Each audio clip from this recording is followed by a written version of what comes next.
তো হ্যালো বন্ধুরা, আবার একটা নতুন ভিডিও নিয়ে আমি আপনাদের সামনে চলে এসেছি। আজকের যে ভিডিওটা হতে চলেছে ইম্পর্টেন্ট এবং গুরুত্বপূর্ণ ভিডিও। এক উটের কথা শুনে আল্লাহ রসুল কেন কেঁদেছিল, তো সেই সম্পর্কে এই ভিডিওটা নিয়ে আলোচনা করতে চলেছি। এই ভিডিওটা নেওয়া হয়েছে আলোর পথ চ্যানেল থেকে। তো বন্ধুরা, ভিডিওটা দেখুন। দর্শক, হযরত তামিম আদ-দারি রাদিয়াল্লাহু তাআলা আনহু বর্ণনা করেন, একবার আমরা আল্লাহর রাসূল সাল্লাল্লাহু আলাইহি ওয়াসাল্লামের খেদমতে হাজির হলাম। তখন আমরা দেখতে পেলাম একটি ওট দৌড়াতে দৌড়াতে রাসূল সাল্লাল্লাহু আলাইহি ওয়াসাল্লামের মাথার কাছে এসে দাঁড়িয়ে গেল। দেখে মনে হচ্ছিল উটটি রাসূল সাল্লাল্লাহু আলাইহি ওয়াসাল্লামের কানে কানে কিছু একটা বলছে। আল্লাহর রাসূল সাল্লাল্লাহু আলাইহি ওয়াসাল্লাম তখন উটকে উদ্দেশ্য করে বললেন, হে উট, তুমি শান্ত হও। যদি তুমি সত্যবাদী হও তাহলে তোমার সত্য কথা তোমাকে ফায়দা দিবে, কিন্তু তুমি যদি মিথ্যা বলে থাকো তবে তোমাকে মিথ্যা কথা বলার জন্য শাস্তি দেয়া হবে। নিশ্চয়ই যে আমার নিকটে আশ্রয় নেবে আল্লাহ তাআলাও তাকে নিরাপত্তা দান করেন, আর যে আমার নিকট আশ্রয় নেয় তাকে আল্লাহ কখনো নিঃস্ব হতে দেয় না। সাহাবী তামিম আদ-দারি রাদিয়াল্লাহু তাআলা আনহু ইরশাদ করেন, আমরা বললাম, ইয়া রাসূলুল্লাহ সাল্লাল্লাহু আলাইহি ওয়াসাল্লাম, এই উট আপনাকে কি বলছে? আল্লাহর রাসূল সাল্লাল্লাহু আলাইহি ওয়াসাল্লাম বললেন, এই উট আমাকে বলছে তার মালিক তাকে জবেহ করে তার মাংস খাওয়ার সিদ্ধান্ত নিয়েছে, তাই সে তার মালিকের কাছ থেকে পালিয়ে এসেছে এবং সে এখানে এসে আমার নিকট সাহায্য চাইছে।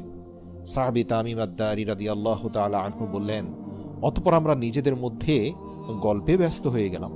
হঠাৎ সেই সময় উটের মালিক আমাদের নিকট ছুটে আসলো। সেই উট যখন তার মালিককে আসতে দেখল, তখন সে পুনরায় আল্লাহর রাসূল সাল্লাল্লাহু আলাইহি ওয়াসাল্লামের কাছে গিয়ে দাঁড়ালো এবং ঠিক রাসূল সাল্লাল্লাহু আলাইহি ওয়াসাল্লামের বরাবর পেছনে লুকানোর চেষ্টা করল।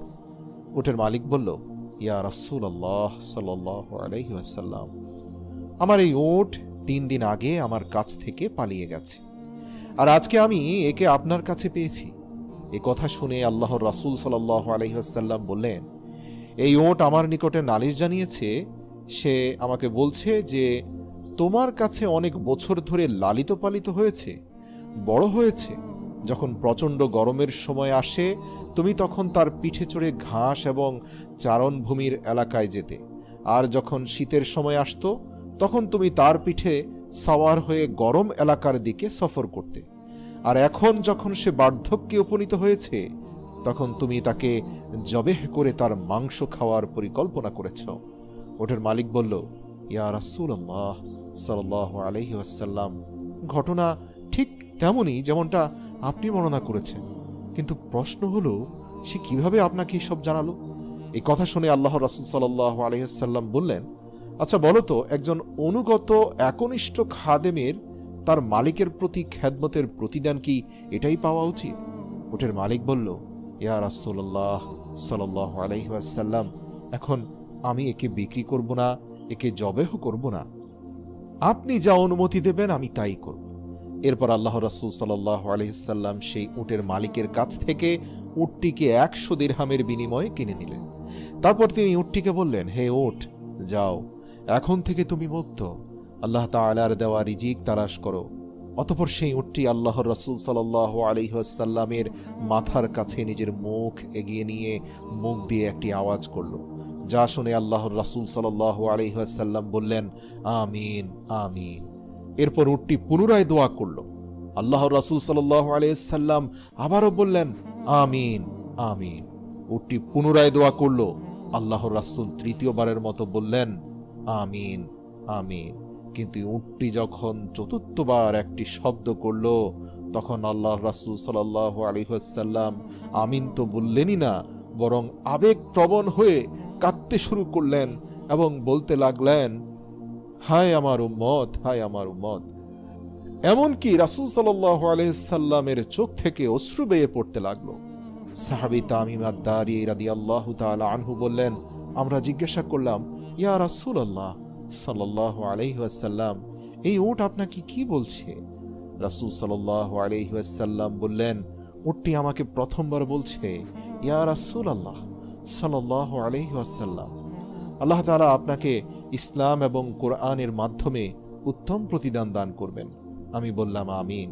তারপর উটটি আমাকে বলল, আল্লাহ তাআলা যেন কিয়ামতের দিন আপনার উম্মতের অন্তর থেকে সমস্ত ভয় ভীতি এমনভাবে দূর করে দেন যেমনইভাবে আজকে আপনি আমার অন্তর থেকে ভয়কে দূর করে দিলেন। আমি বললাম আমিন সুম্মা আমিন। তারপর সে দোয়া করলো, আল্লাহ তাআলা যেন আপনার উম্মতের রক্তকে শত্রুদের হাত থেকে এমনভাবে হেফাজতে রাখেন যেমনই করে আজকে আপনি আমার রক্তকে হেফাজত করেছেন। এরপর সে পুনরায় বলল, আল্লাহুম্মা আমিন, আল্লাহ যেন তাই করে।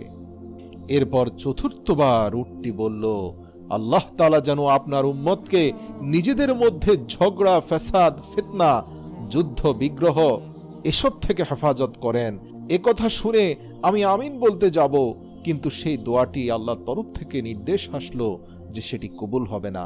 এ কথা শুনে আমার কান্না পেল, কেননা এই একই দোয়া আমিও আমার উম্মতের জন্য আল্লাহর কাছে বহুবার করেছি, কান্নাকাটি করে করেছি, হে আল্লাহ আমার উম্মতদেরকে অভ্যন্তরীণ ফিতনা, ঝগড়া, ফ্যাসাদ এসব থেকে রক্ষা করো।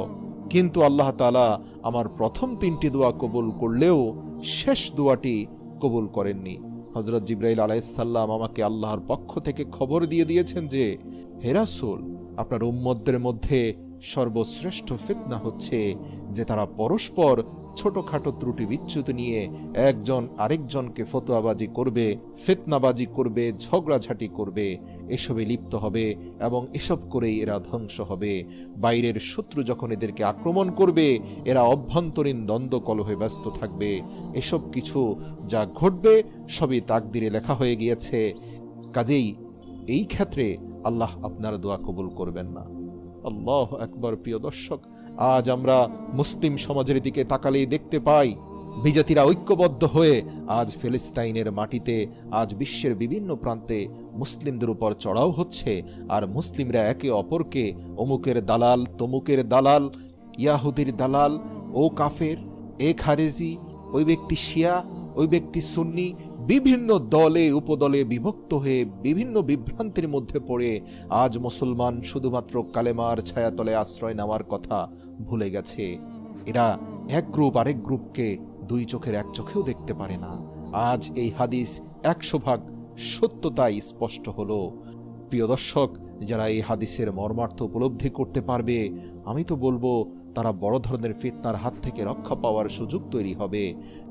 আজ মুসলমানরা নিজেরাই একে অন্যের রক্ত পিপাসু হয়ে উঠেছে, মুসলমানেরাই একে অপরকে হত্যা করছে, ফেরকাবাজি ও দলাদলির নামে একে অন্যের শত্রুতে পরিণত হয়েছে। বর্তমানে যতটা ক্ষতি মুসলমানেরা মুসলমানদের করছে, ততটা হয়তো কাফের মুশরিকরাও করতে পারেনি।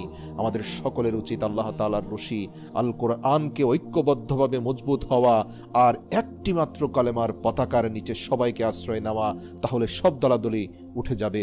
আজ থেকে এক মুসলিম আরেক মুসলিমকে শুধুমাত্র এর ভিত্তিতেই গ্রহণ করবেন যে তার ভিতরে লা ইলাহা ইল্লাল্লাহু মুহাম্মাদুর রাসূলুল্লাহ এতটুকু আছে কিনা।